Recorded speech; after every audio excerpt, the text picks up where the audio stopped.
The first light of dawn stretched across the quiet village. The sky was painted in soft shades of orange and pink, and the morning mist clung gently to the fields. Birds chirped softly as they hopped between the trees. In the middle of the fields, a young farmer bent over his work, pulling weeds and tending to his small crop. His hands were rough, his clothes simple, but his eyes were sharp and alert. He was not a soldier, not trained in war, but he was clever, brave, and quick to notice the smallest detail. The farmer's name was Jacob. Every morning he walked through the same fields, checking the soil and watering the crops. He knew every hill, every tree, and every little path in the village. Today, though, something felt different. The air was heavy, the birds were uneasy, and even the wind seemed to carry a warning. Jacob paused and looked up. In the distance he heard a low rumble. At first he thought it was thunder, but the sky was clear. The sound grew louder, steady, mechanical. Trucks. Engines. He squinted against the rising sun. Smoke curled on the horizon. Not from the village fires, not from any chimney he knew. Something was moving fast and it was coming closer. Jacob straightened and wiped his hands on his pants. He scanned the fields again, noticing the subtle signs he had learned to read from years of working the land. There were footprints, too regular and heavy to belong to the villagers. Tire tracks cut deep into the soft soil. Smoke rose far in the distance, twisting in the morning air. Jacob's heart beat faster, but his mind remained calm. He had grown up surviving in these lands. He knew that danger often came when least expected. Back in the village, whispers began to spread. Old men and women came out of their houses, peering toward the horizon. Mothers pulled their children closer, and the village dogs barked nervously. The Germans, someone said quietly, fear in their voice. They are moving this way, fast. Jacob knew the stories. He had heard the soldiers' names spoken with fear. The German battalion had a reputation for strength, speed, and ruthlessness. Entire villages had fallen before. But Jacob did not run. He was not afraid of what he could not see, and he trusted the land he had known since childhood. He crouched again and examined the tracks. The soldiers were coming from the north and they were moving as a single force. A battalion. A large group, much larger than anything he could face directly. Still he moved quietly, alert to every sound. The fields were peaceful, almost too peaceful. The birds had gone silent.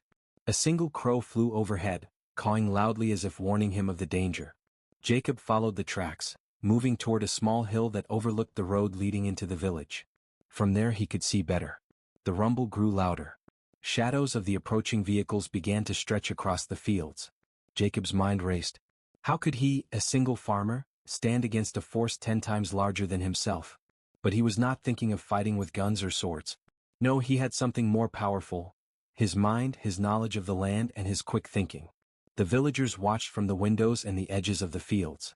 Fear was in their eyes, but so was hope. Jacob had always been clever. He had solved problems that others could not, and he had protected his family in the past with his sharp mind. Today they hoped he would find a way to protect the village again. A sudden gust of wind carried the smell of smoke closer. Jacob tensed. He knew the German soldiers would arrive soon, and there was no time to waste. He needed to act, but first he needed to understand the threat fully. He crouched low, moving silently, examining the terrain. Every ditch, every tree, every hill could be used to his advantage. Every step of the enemy could be predicted if he was clever enough. And then at the edge of the village, shadows appeared. Soldiers began to march, their boots crunching on the dirt road. Helmets glinted in the sunlight, rifles slung over shoulders. Their presence was overwhelming. Jacob's heart did not stop. Instead, a quiet determination filled him. He knew that what he was about to do seemed impossible to anyone else, but to him, it was a challenge. The camera of the story, if it were a lens, would move slowly from the advancing soldiers to Jacob's face. His eyes narrowed, scanning every movement. Sweat ran down his forehead, but it was not fear, only focus. He did not speak. He did not shout. He only observed. Every second counted. The narrator's voice rises slightly, slow and deliberate. He didn't know it yet, but in less than an hour he would face a force 10 times stronger than himself. And yet, one man, armed with nothing but his mind and courage, would turn the coming hour into a battle the enemy would never forget. The shadows of the German soldiers moved closer, and Jacob took a deep breath. The fields were calm, the sun rising higher, but danger was at the door. Every heartbeat echoed in the silence. Jacob tightened his grip on his simple farming tool, ready for whatever was about to come. And with that, the calm before the storm ended. The first rumble of war had reached the village. The farmer stood alone, small against the vast approaching force, but in his eyes burned a spark of intelligence, courage, and defiance. The stage was set. The battle of wits, courage, and survival was about to begin. The morning air was still thick with smoke from the distant fires, and the rumble of German trucks drew closer. Jacob crouched behind a low hill, watching the enemy move with sharp eyes. Soldiers marched in rows, helmets shining under the rising sun. Their rifles swung with precision, and their boots sank into the soft soil with a heavy rhythm. To any ordinary villager, it would have been terrifying, overwhelming. But Jacob did not panic. He had a mind that moved faster than fear, and he knew that brains could defeat brawn. He studied their formation. There were at least 100 soldiers, maybe more. Officers barked orders and groups split off, scouting ahead. Trucks carried more men and supplies behind them. They were confident, arrogant, believing that no small village, no single man could stop them. Jacob's lips curved slightly. Let them think that. Underestimating him would be their first mistake. Jacob stood and moved silently toward the edge of a wooded area that overlooked the main road. From here he could see the whole battalion clearly. He counted the vehicles, the soldiers, and even noticed how they were carrying ammunition. He noticed the officers' gestures, the way soldiers responded, the tiny gaps in their movement. Every detail mattered. He turned back to the fields he knew so well. Every ditch, every tree, every bend in the road was a potential advantage. The Germans would move straight, fast, confident in their numbers. But they did not know the land as he did. Jacob's mind raced. He needed to create obstacles, confusion, and fear, without confronting them directly. He needed to make the enemy fight the land, not him. He remembered stories from older villagers, tales of guerrilla fighters who had used clever traps against larger forces. Jacob was not a soldier, but he could be just as cunning. He looked at his simple tools, a plow, a few ropes, wooden stakes, and the natural resources around him. These would become weapons in his hands. He could use the terrain itself to slow the enemy, to mislead them, to trap them. Jacob began moving quickly but silently. He laid small traps along the main paths where he expected soldiers to pass. He dug shallow pits, covered them with branches and leaves. He tied ropes between trees, careful not to be seen, to trip the scouts or slow the trucks. Smoke from a nearby fire could be directed to confuse them, masking his movements. Every step was calculated. Every action had a purpose. From the hill, Jacob observed the soldiers again. One group of scouts split off to check the side fields. Jacob smiled faintly. They were predictable. He had studied their movements and he knew how to manipulate them. With a small fire set at the edge of a ditch, he created the illusion of an obstacle. The soldiers paused, shouted, and rerouted. The first signs of confusion had appeared. Jacob paused to catch his breath, his heart steady. This was not about strength. This was about patience, intelligence, and timing. He studied their reactions. Every twitch, every hesitation, every glance gave him information. The battalion believed they were in control. But in truth they were being guided, unknowingly, by the mind of a single farmer. He returned to the village for a moment, moving quickly through the narrow paths only he knew. Villagers peeked from behind doors and windows, whispering. "What is he doing?" one asked. Jacob only nodded, focused. He did not need words, action would speak louder. He reminded himself that his success relied on thinking ahead, staying invisible, and using every advantage the land gave him. Jacob moved back to a small hill overlooking the main road. Smoke from a burning pile of branches hid his presence perfectly. The Germans were advancing steadily, unaware that the land itself was turning against them. He marked areas where the soldiers could be funneled into traps, where the terrain would slow them, where the simple structures of the village could give him cover. Hours passed like minutes. Jacob's mind did not tire. He imagined the soldiers walking into each trap, feeling confusion, panic, and fear. The thought made him smile faintly. He was no hero in the traditional sense. He carried no gun, no uniform, no army. But he had something far more powerful. Intelligence, cunning, and complete knowledge of the battlefield he knew better than anyone. From his vantage point, Jacob noticed the first real signs of enemy concern. A few soldiers paused, looking around nervously. They had seen smoke, maybe footprints, maybe something else. Jacob stayed hidden, silent, watching as the seeds of doubt grew in their ranks. Confidence began to waver. The officers shouted orders, but hesitation had begun. The narrator's voice cuts in, slow and tense. He was just one man, and yet he was everywhere. The battalion, so proud, so confident, did not realize that the true battlefield was not their guns or their numbers, but the mind of the young farmer who knew every inch of this land. One mistake, one wrong step, and they would fall into the traps he had so carefully prepared. As the sun climbed higher, Jacob moved again. He left false tracks to mislead the soldiers. He shifted the smoke to hide paths and create illusions. Every action had a purpose, every movement counted. The Germans, marching with arrogance, were walking into a world they did not understand. A world controlled by a man who seemed ordinary but was extraordinary in every way that mattered. And then at the edge of the first hill, Jacob paused. From here he could see the battalion clearly. They were close now, marching confidently, unaware of the invisible hand guiding them into chaos. Jacob's heart was calm, his mind sharp, his determination steady. The battle was not yet fought, but the first moves had been made. The narrator's voice rises slightly, filled with tension. In less than an hour, the farmer would turn the battlefield into a puzzle the enemy could not solve. One man against an entire battalion, and already the enemy's confidence began to crumble. Jacob's eyes narrowed as he studied the advancing troops. He was ready. The calm before the storm had ended, and the real game was about to begin. The sun was climbing higher in the sky, and the village was quiet, almost eerily so. Jacob crouched behind a low stone wall at the edge of his fields. He could hear the soldiers now, their voices growing louder, their boots heavy on the dirt road. The battalion had entered the open fields. They were confident, arrogant in their numbers, but Jacob was ready. His traps were set. His plans were in place. He only needed to wait for the right moment. From his vantage point, Jacob watched the first scouts approach a shallow ditch he had dug the night before. Covered carefully with branches and leaves, it looked like solid ground. The soldiers moved without suspicion, walking straight toward the trap. Jacob held his breath, his eyes following each step. One soldier stepped forward, and fell into the pit with a surprised shout. The others froze, shocked. Their officer ran forward, shouting orders, trying to pull the trapped soldier out. But Jacob was already moving. From a hidden path, he rolled a small log into the next stretch of the field. It blocked the narrow road, forcing the soldiers to pause. Confusion rippled through the ranks. They began shouting, gesturing at each other, trying to figure out what was happening. Jacob smiled faintly. This was exactly what he wanted. He was not fighting them directly. He was letting them fight the land, forcing them to make mistakes.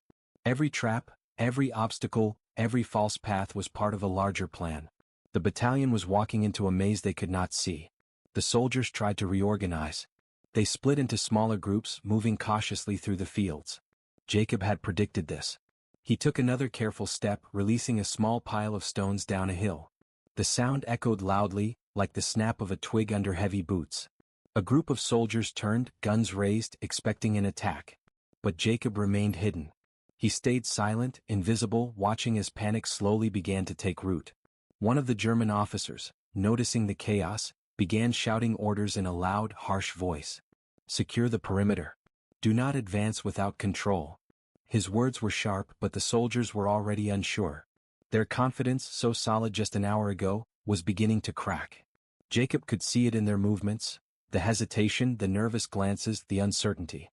He moved closer to the edge of the woods, using the cover of trees and tall grass. From this position he could see the next obstacle he had prepared, a rope tied across a narrow path. Soldiers marching through would trip over it, fall, and create a small pile of chaos. Jacob had carefully hidden the rope among branches, so it would be nearly invisible until it was too late. The first soldier stepped forward, tripped, and went down with a loud thud. His comrades rushed to help, only to stumble over each other. Jacob's traps worked exactly as he had planned. He did not need a gun. He did not need soldiers of his own. His mind, his knowledge of the land, and his preparation were enough to turn confusion into victory. A larger group of soldiers now tried to advance through the main road, moving cautiously. Jacob noticed their hesitation. They were starting to suspect that someone was controlling their movements. He made another move.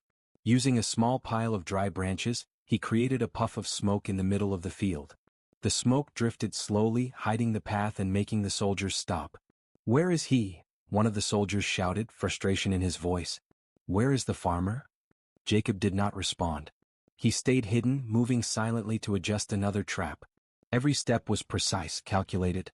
He knew exactly where each soldier would go, exactly how they would react. They were predictable, and he used that predictability to his advantage. The first real clash of minds had begun. Jacob was testing the battalion, learning their weaknesses and forcing them into errors. One officer tried to chase a shadow he thought was Jacob. The man ran through a narrow path and tripped over a pit trap, landing hard on the ground. The soldiers were in disarray, frustrated and confused. Jacob's heart beat steadily. He did not fear them. He respected their strength but knew their overconfidence was their weakness. From the village, the whispers of the villagers grew. "Look," someone said, pointing. "The farmer is outsmarting them. He is alone, and they cannot catch him." Jacob's presence inspired hope without him needing to be seen. The battalion, so proud and so sure of victory, was learning that one clever man could disrupt an entire army. The narrator's voice cuts in, slow and suspenseful. The farmer moved like a shadow through his own land, unseen and unstoppable. One man, no weapons, no army, yet his mind was a battlefield and every move of the enemy played into his hands. The Germans thought they controlled the land. But the land was his, and he knew its secrets better than any soldier ever could. Jacob moved again, this time leading a group of soldiers toward a narrow path lined with ditches. Each ditch had been carefully camouflaged with soil and leaves. The soldiers, frustrated and blind to the danger, marched straight into the traps. Confusion turned to panic. Orders were shouted. Shouts turned to cries as soldiers stumbled, fell and struggled. Jacob paused at a small rise in the field, looking down at the chaos below. His heart was calm, his mind sharp. The first encounter had gone exactly as he had planned. He had not fired a shot, yet the enemy had been slowed, confused and humiliated. He had shown in a small way that numbers alone could not win a battle. And then, from the far edge of the village, a shadow moved among the German soldiers. They began to regroup, sensing that someone was manipulating them, but they did not know where. Jacob's eyes narrowed. This was just the beginning. The first encounter had been a test. The real battle, the one that would take the battalion by complete surprise, was still ahead. The narrator's voice rises, filled with tension. One farmer. 1 hour. One battlefield. And already the enemy had begun to doubt themselves. The first encounter had been won, not with guns but with brains, courage and the secrets of the land. The storm was coming and the farmer was ready. Jacob disappeared into the cover of the trees, silent and invisible, watching the soldiers struggle through the traps. The first move had been made. The game of wits had begun. The sun was high now, beating down on the village and the fields. Dust rose from the roads as the German battalion struggled through the traps Jacob had set. Soldiers stumbled over hidden ditches, tripped over ropes and hesitated at smoke-filled paths. Their confidence, once unshakable, was crumbling. And yet, they were relentless, determined to push forward. Jacob knew he had only begun to turn the battlefield in his favor. From behind the cover of a tall haystack, Jacob watched carefully. He moved silently like a shadow, scanning the advancing soldiers. He did not need weapons. The land itself was his ally. Every hill, every tree, every narrow path could be used to his advantage. And he had learned, in the long hours of planning, exactly how to manipulate the enemy. He spotted a group of soldiers attempting to regroup. Their officer, red-faced with anger, shouted orders, pointing fingers at the traps, the smoke, the confusion. Jacob smiled faintly.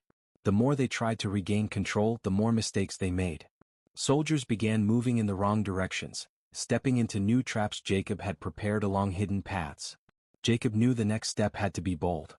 He needed to channel the enemy into the right area, an open field surrounded by shallow ditches and camouflaged pits. From there, he could control the flow of soldiers, force them to slow down and create maximum confusion. Every move had to be precise. One wrong step and his own position could be exposed. He crept to a small rise in the field, placing a few stones strategically. With a careful push, the stones rolled down the slope, landing in the path of a German scout group. The clatter echoed loudly, drawing attention. Soldiers turned sharply, rifles ready, scanning the area. Jacob remained unseen, hidden behind a tree. Their panic was his advantage. The officer barked orders again, trying to restore discipline. Form up. Move forward in pairs. Do not be distracted. But the soldiers were already wary, their confidence faltering. Every trap, every sound, every subtle movement of the terrain worked against them. Jacob had become an invisible force they could not fight, an unseen enemy who knew their every step. He moved quickly to adjust another trap, a rope stretched across a narrow path, hidden perfectly among tall grass. One soldier, too eager to chase a shadow, tripped and fell hard, rolling into a shallow pit. His cries of pain echoed through the field, spreading panic. Jacob's traps were no longer just slowing the enemy, they were breaking their spirit. From his vantage point, Jacob noticed the main body of the battalion approaching a narrow path lined with trees. Perfect. He set a small pile of branches alight in a hidden ditch nearby. The smoke rose in a thick, twisting column, blocking the soldiers' vision. They stopped, unsure which path to take, voices shouting in confusion. Jacob's heart beat steadily. He had predicted this reaction. Their hesitation was exactly what he wanted. One officer, frustrated and angry, tried to lead a group through the smoke. Jacob, moving silently, triggered another trap. A small log rolled into the path, tripping several soldiers. They fell into a shallow ditch, struggling to climb out. Shouts turned to cries of panic. Jacob did not stop. Every moment counted, and every second the enemy wasted made the battlefield safer for him. From the edge of the village, villagers peeked out, whispering, "He is doing it again. One man and they cannot advance." Jacob did not look at them. He did not need applause. His focus remained on the battalion, his mind moving faster than theirs, calculating every step, predicting every mistake. The narrator's voice cuts in, slow and tense. One man against an army. No weapons, no reinforcements, only a mind sharper than any soldier's sword, and a knowledge of the land no outsider could ever match. The battalion thought they were in control. But control had already slipped through their fingers, and Jacob held the power they did not even see. Jacob moved again, leading the soldiers into a narrow valley between two low hills. Here the traps became even more effective. Ropes hidden among the grass tripped soldiers, pits and ditches slowed their progress, and smoke from small fires blocked their view. The soldiers' frustration grew. They shouted, pointing fingers, unsure who or what was behind this invisible assault. A small group tried to flank Jacob's position. He anticipated this. Using a series of stones and logs, he created noises to the opposite side, making it seem like he was moving elsewhere. The soldiers, deceived by the sounds, rushed toward the false threat, only to fall into another series of traps. Jacob's strategy was working perfectly. Confusion multiplied, mistakes grew, and the once proud battalion was now struggling to maintain order. But Jacob knew this was only the beginning. He had slowed them, frustrated them, and gained the upper hand, but the final move would require even greater cunning. Every trap, every illusion, every step had been leading to this. The Germans were not just facing a farmer. They were facing a battlefield that moved with his mind, an enemy they could not see, an intelligence that outmatched their numbers. The narrator's voice rises, cinematic and suspenseful. The first encounter was over. The battalion stumbled, confused and frustrated. But Jacob was far from done. The farmer had turned the land itself into a weapon. Every move he made guided the enemy into chaos, and the storm was only beginning. Jacob paused at the top of the hill, looking down at the enemy. Dust, smoke and confusion filled the field. Soldiers were scattered, shouting, struggling to regain order. He adjusted his hat, wiped sweat from his brow and smiled faintly. This was exactly how he wanted it. The German battalion believed they were in control, but in truth they were walking into a trap they could not see, a puzzle only Jacob could solve. And in the silence between their shouts, Jacob moved again, invisible, unstoppable, ready for the next phase of his plan. The afternoon sun blazed down on the fields, turning the dust into golden haze. Jacob stood silently behind a small hill, his eyes scanning the German battalion as it struggled through the chaos he had created. Their discipline, once rigid and precise, had dissolved into panic. Soldiers tripped, shouted, and ran into one another. Orders were shouted, but confusion reigned. Jacob's traps had worked perfectly, slowing the enemy, breaking their spirit, but now it was time for the turning point. Jacob had been planning this moment for hours. Every distraction, every pit, every smoke screen had led to this. The main battalion was moving into a narrow valley surrounded by two low hills, perfect for his final trap. Here he could control their movements completely. He had rigged the area with ropes, pits, and small explosives made from what he could scavenge in secret. The soldiers were walking into a battlefield they could not see, a puzzle designed by a single mind. From his vantage point, Jacob watched as the first group of soldiers entered the valley. They were cautious now, hesitant after the previous traps. Jacob's heart beat steadily. Calmness was his greatest weapon. One wrong move and his position could be revealed. But every step the Germans took, every pause, every uncertain glance, worked in his favor. Jacob moved to a hidden ditch where he had placed a pile of dry wood and oil. He lit a small fire carefully, watching the smoke rise. It created a wall of confusion, obscuring the path and forcing the soldiers to move where he wanted them. One soldier stepped into a camouflaged pit, shouting in surprise as others tried to help him out. The valley had become a maze, a trap that led every soldier closer to Jacob's carefully chosen spot. He crouched low behind a mound of earth, watching as the German officer grew frustrated. "Form up. Do not move ahead," the officer shouted, but the words were useless. Confusion had spread too far. Soldiers were moving in wrong directions, stepping into pits and tripping over hidden ropes. Jacob's plan had reached its peak. Every trap had played a role. Then Jacob made his next move. Using the hill on one side of the valley, he rolled large stones down into the path of the approaching soldiers. The noise was deafening. Soldiers scattered, shouting, trying to avoid being hit. Some fell into pits, others collided with ropes or branches he had hidden. Jacob stayed perfectly still, silent as a shadow, watching his masterstroke unfold. The smoke from the fire drifted across the valley, hiding his movements. Jacob had positioned himself near a barn at the valley's edge. Inside he had stacked crates of oil and flammable material. With careful precision, he set a small spark that would ignite the entire barn at the right moment. The soldiers would see it as just another fire at first, but when it exploded, it would funnel them directly into his traps, ensuring maximum chaos. As he lit the spark, Jacob felt the weight of the moment. He was just one man, and yet he was about to control the movements of 100 soldiers. Every step they took, every mistake they made was because of his planning. He was not armed with guns or swords, but with intelligence, patience, and complete knowledge of the land.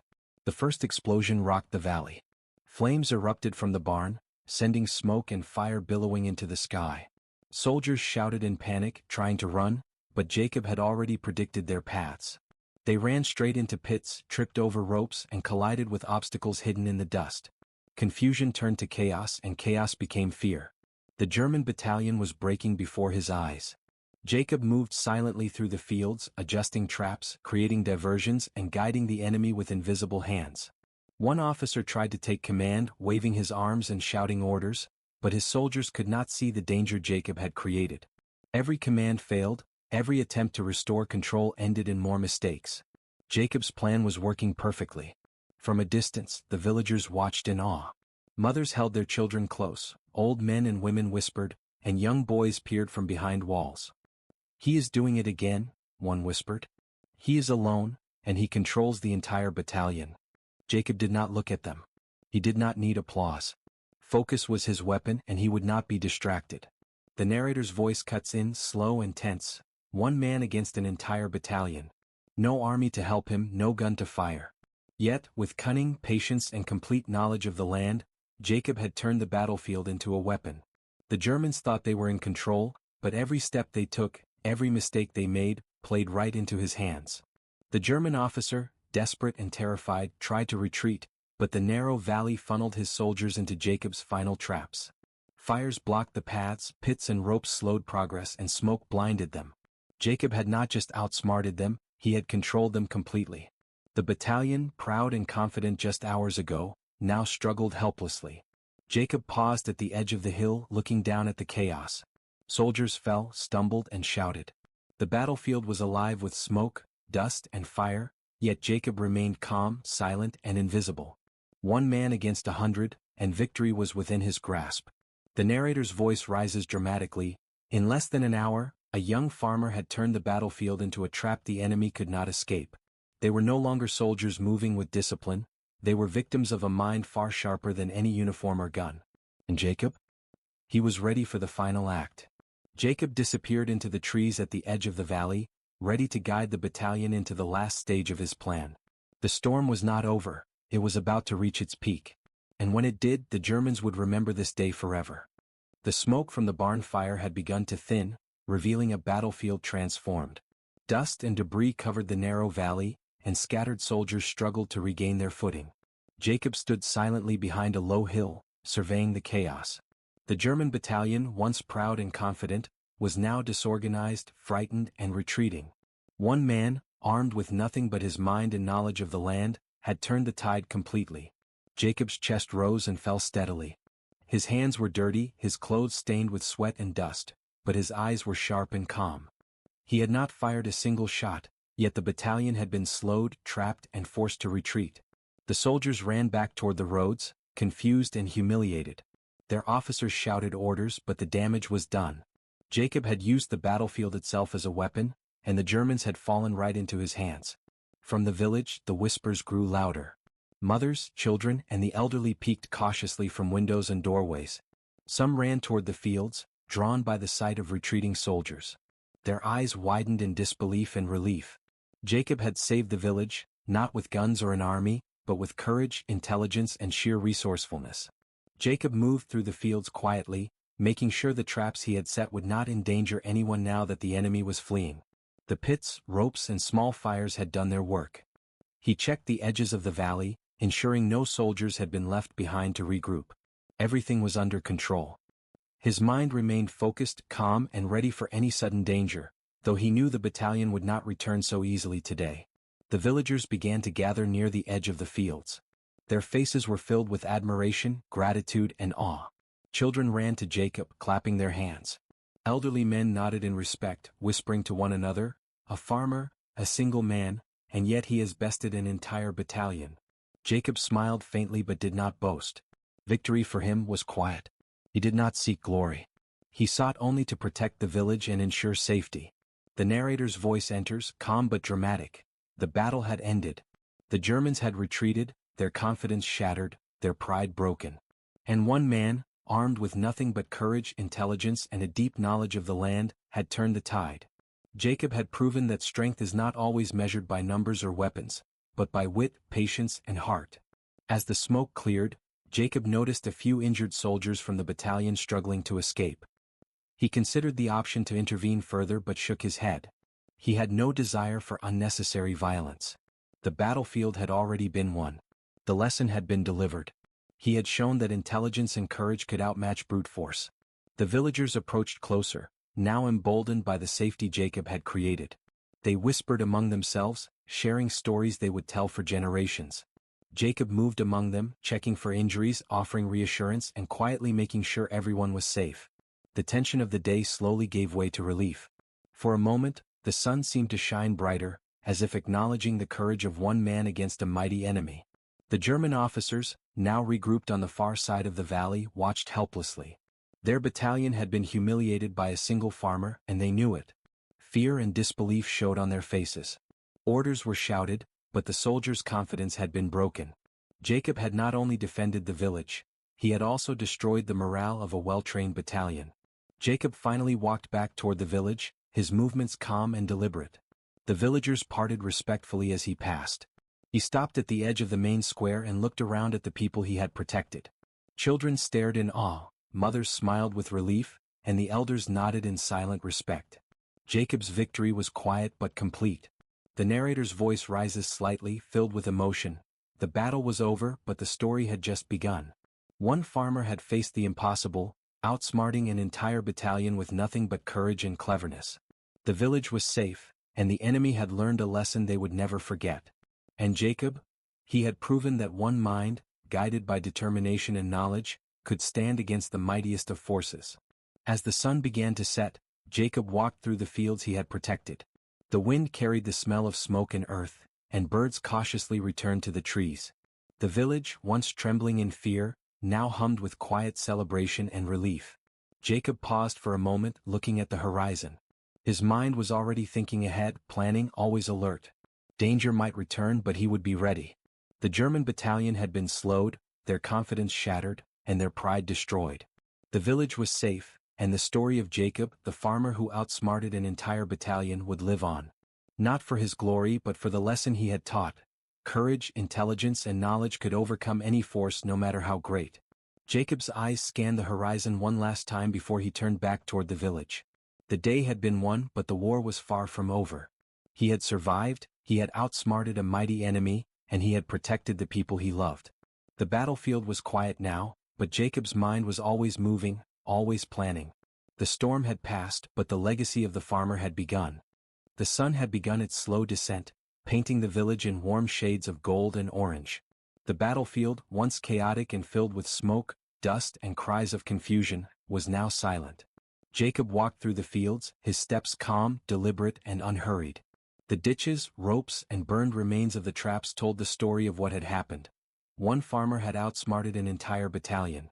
Yet Jacob did not linger in triumph. Victory for him was quiet, a responsibility more than a glory. The villagers emerged from their homes, cautiously at first, then with relief and awe. Mothers held their children close and the elders nodded, whispering to one another, "He did it." One man, "He did what no army could." Children ran to Jacob, their eyes wide with wonder. They had heard the shouts, seen the smoke, and now they witnessed the calm figure who had protected them all. Jacob bent down to adjust a young boy's hat, smiled faintly, and motioned for him to stay close to the village. He did not speak loudly, words were not necessary. The villagers understood already. He had faced the impossible and emerged victorious, not with brute force, but with courage, intelligence and knowledge of the land he loved. The narrator's voice begins, slow, deliberate, and filled with awe. One man, armed with nothing but his mind, his courage and the knowledge of the land, had turned the tide of battle. The German battalion had come with confidence, weapons and numbers. But they had underestimated the power of ingenuity and determination. Jacob paused at the edge of the main square. The villagers had gathered there, forming a semicircle around him. Their faces were filled with admiration and gratitude. Jacob looked out at them, taking in the relief, the wonder, and the quiet pride that came not from him, but from the survival of the village. He understood then that his actions were larger than himself. In the distance, the retreating German soldiers could be seen disappearing into the horizon. They had learned a lesson they would never forget: the strength of one determined mind, the danger of underestimating those who know their land, and the chaos that cleverness could bring to even the most disciplined army. Jacob did not watch them. His focus remained on the village, on the people he had protected, on the quiet victory that was not his to boast about. He walked slowly through the fields, inspecting the traps and obstacles he had used. Some had collapsed, others smoldered, and a few still held the marks of the soldiers' missteps. Jacob's heart was calm, but his mind was always alert. Danger might return, but he had proven today that intelligence, courage and preparation could turn even the most impossible situation into triumph. The villagers began to speak among themselves. Some shared stories of what they had seen from their homes. Others recounted the sounds of the soldiers' confusion, the sudden fires and the traps that had slowed them. Every story carried admiration and awe for Jacob's cleverness. He listened quietly, nodding occasionally, never needing to take credit. The narrator's voice continues, filled with quiet intensity. History often remembers armies, weapons, and battles. But sometimes, it is the mind, the courage, and the ingenuity of one person that changes the course of events. Jacob, a simple farmer, had become a legend in his own time, a symbol of resilience, intelligence, and human courage. Jacob stopped at the old oak tree near the center of the village, placing his hand on its rough bark. He looked toward the horizon, where the sun was dipping lower, casting long shadows across the fields. The village was safe for now, and the enemy had been humbled. Yet Jacob knew that life was never truly without danger. His mind was already thinking of ways to prepare, to protect, and to ensure the safety of those who depended on him. As evening fell, the villagers lit small lamps and fires, creating a warm glow across the village. Children laughed and played cautiously, elders spoke in low tones of admiration, and mothers whispered prayers of gratitude. Jacob stood among them, quiet and humble, yet the weight of his actions settled around him like a protective shield. The narrator's voice rises for a final, cinematic conclusion. One farmer, a single mind, had faced the impossible. Against numbers, weapons, and fear, he had relied on intelligence, courage, and the knowledge of his land. He had turned a battlefield into a triumph and a lesson that would be remembered for generations. Jacob had shown that even in the darkest hour, a determined heart and a clever mind could change the world. Jacob finally turned to walk back toward his home, the village safe behind him. The evening breeze carried the smell of smoke and earth, mingling with the quiet peace of victory. He had not sought glory, yet his story would live on in the hearts of those he had protected. One man, one mind, one farmer, against an entire battalion, and he had emerged victorious. And as the sun disappeared below the horizon, painting the sky with shades of red and gold, Jacob paused for a moment, looking at the fields he had protected. A quiet smile appeared on his face. He did not need to speak. The village was safe, the enemy defeated, and the story of courage, intelligence, and human spirit would live forever. The legend of Jacob, the farmer who outsmarted an entire German battalion, was complete.